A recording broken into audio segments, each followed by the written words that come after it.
Hey guys, I just realized that the last video I did on the topper was bad. It would only play like 15 seconds for some people, so I'm going to try and do a double header here. So it's real easy. I took out both sections of glass, then realized the rear was so bad for a seal wise that I should probably just put the glass in and try and Raptor over the seal. Didn't turn out quite like I thought it would. In some places it got almost built up enough to cover the seal. In retrospect, I'm glad it didn't build up and cover the seal. Let's see if we can get a good nice shot, because these are really easy to take out. Yeah, those meshed really well together. I left the top of the bed rail smooth with paint. Let's see if you can see it right here. Yeah, so that way the seal would still grab on there. I think by the time we do the soft topper and do the interior, I'll probably end up Raptoring that top sill and call it good. But anyway, back to the topper. Pulling the seals out, this window can come out, that window can come out. It isn't going to affect the Raptor at all. A little smoky in here. So anyway, that's that. It was real easy. With the fiberglass tops, there's two kind of ways to do it. One is to, if you don't have your fiberglass matting or the strands from the fiberglass showing, you can just sand the resin down so get past the paint that they put on the toppers, and it'll be all white. Like you could see in my past video, it was all white. And just scuff it up a little bit with a Scotch-Brite after you sand it down, and then just spray. The Raptor will adhere just fine to that fiberglass, because fiberglass is naturally porous. It's good and solid, not an issue. To get the fine texture that I've got, I mean, that is probably, my phone is struggling today, sorry guys. There's really no referencing here. Yeah, it's real fine, but 3 feet away at 80 psi on the final coat. 2 bottles did this whole top with almost 3 full coats. The third coat wasn't really necessary. I put it on there because I wanted a super fine texture, so I backed way off.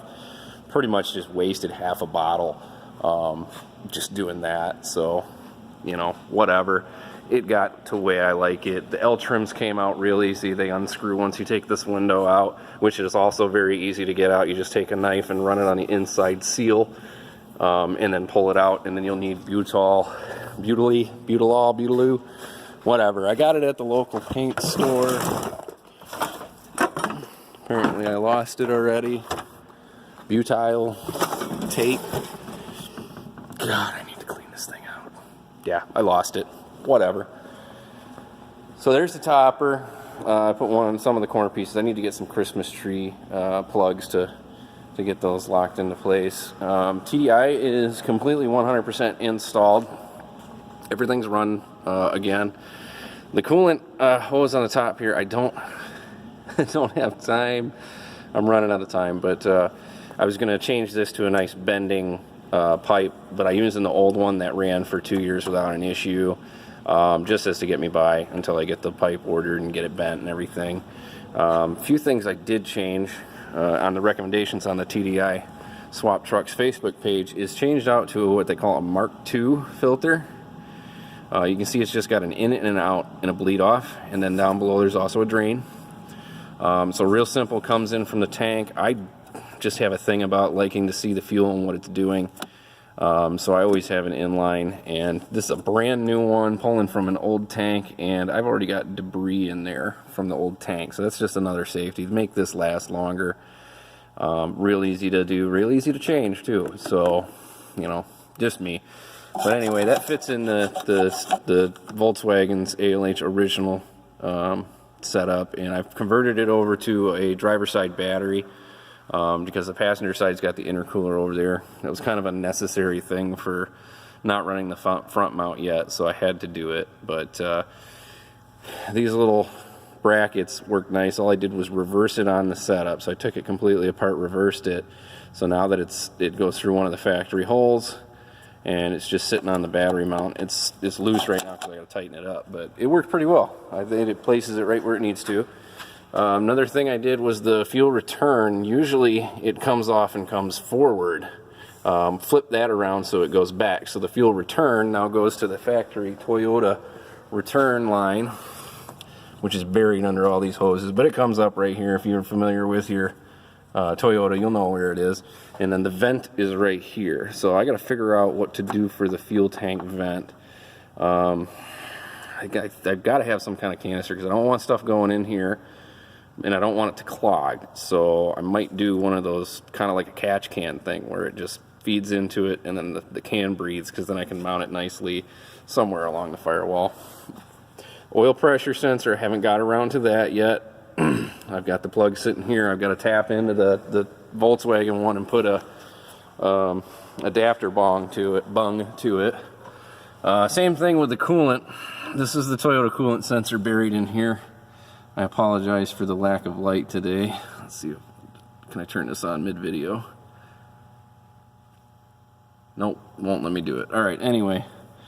So the Toyota coolant sensor works on a ground, so putting it into a rubber hose with a hose clamp didn't work, so I wrapped around the base of the sensor with some wire and ran that to a ground on the firewall. It's just hanging out up there. When I get the new upper coolant system pipe put in, obviously I'll weld a bong that's tapped to that threading so that I can just thread it in, and then run a grounding lag from there to the engine. Real easy.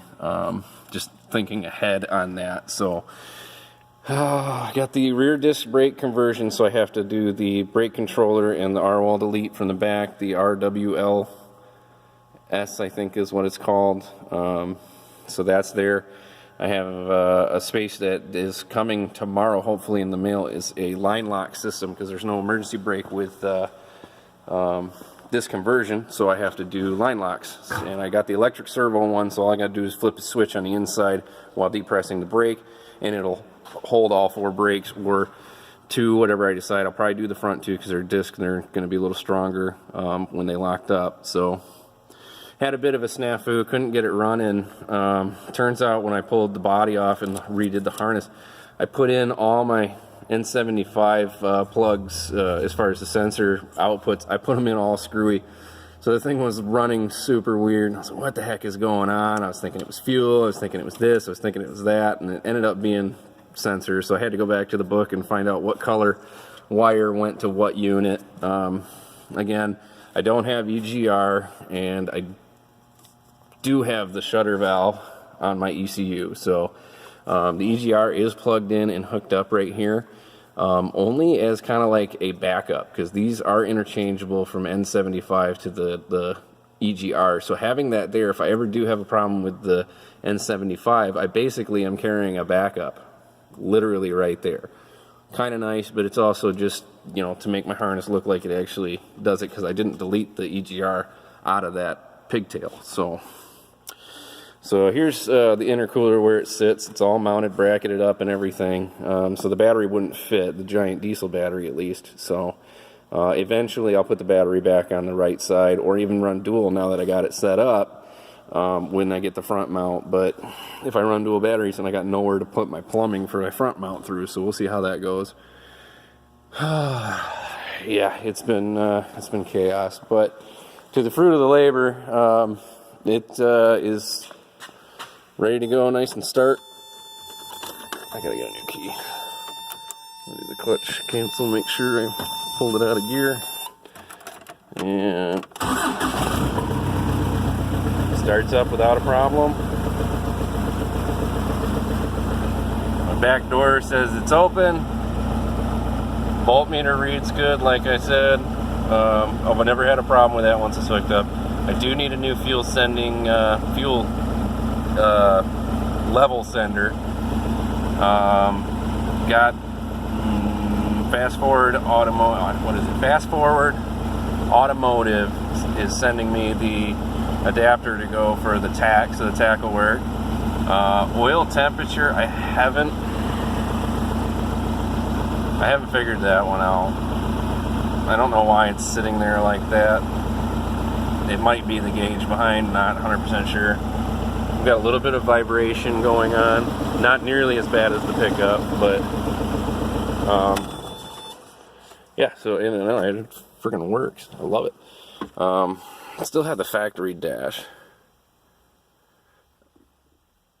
Trying to figure out where I should put my line lock. It's probably going to end up being in this plate, and if anybody has a gray plate, that would be fantastic. If you wanted to let me know so I can pay you for it and have it shipped to me, because this brown one sticks out like a sore thumb.